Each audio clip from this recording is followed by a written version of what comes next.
Surgeons wear masks because not to prevent the spread of viruses, which get through the porous mask anyway. It's to prevent the surgeon, if he's perspiring or whether, if any saliva getting into the wound. That's what it's to prevent. It's prevent contamination of wound by the surgeon secretions, and that's a fact of life. So a completely different message. But I think the key factor for me, and the reason I went into filmmaking, is education. People need to learn, they need to understand, they need to go back into the past and understand how we got here and the crucial elements of man's interaction with infection.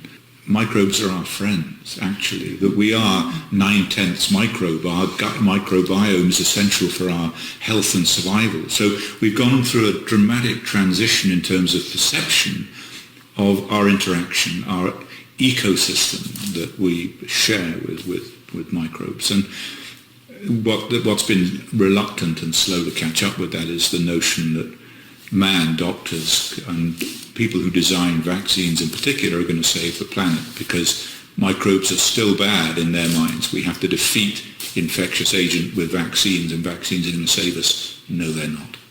No, they're not. The whole premise is flawed and the whole history has been reconstrued in order to promote the merits of vaccination over the innate ability of the body to protect and to heal itself, and indeed its essential interaction with microbes in order to prime it to do exactly that. So people need to undo all that man in the white coat nonsense that I know your child better than you do, or I know what's good for you and you don't know. We need to take back that inner authority and reject to a large extent that external authority. Don't tell me you're the doctor and you know better than I do, because my immune system knows better than you will ever know.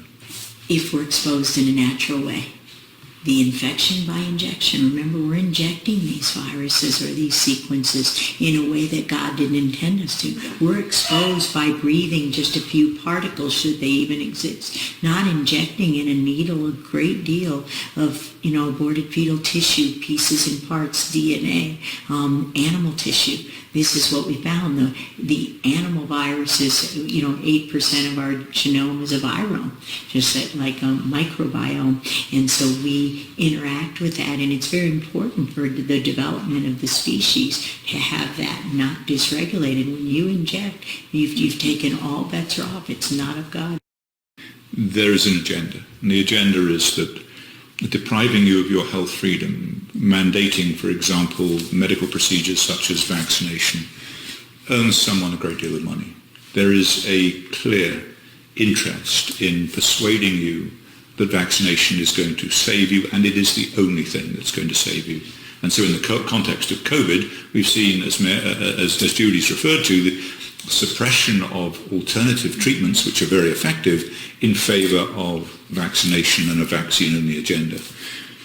That is driven by the pharmaceutical industry and its interests, because that's the future of the industry, is in vaccination.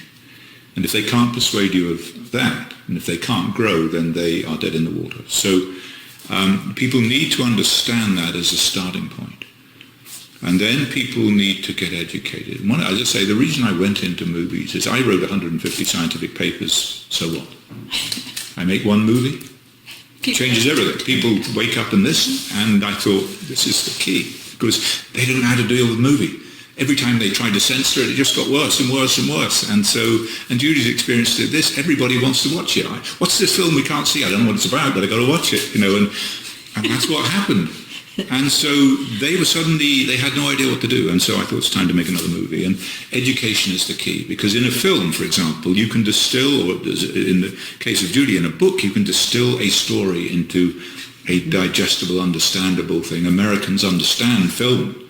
One thing they really do understand is film, and they get story. And so you tell them a story about, for example, the history of the 1986 Act. They go, wow. That's really relevant to where we are right now. Yep. And that's going to change the way I think about what I'm hearing on the news about vaccines are going to save us. Mm-hmm. Because then the next news story is vaccine trial halted because of serious adverse events. And people say, that's worrying. That was predicted in this story I've just heard in this movie.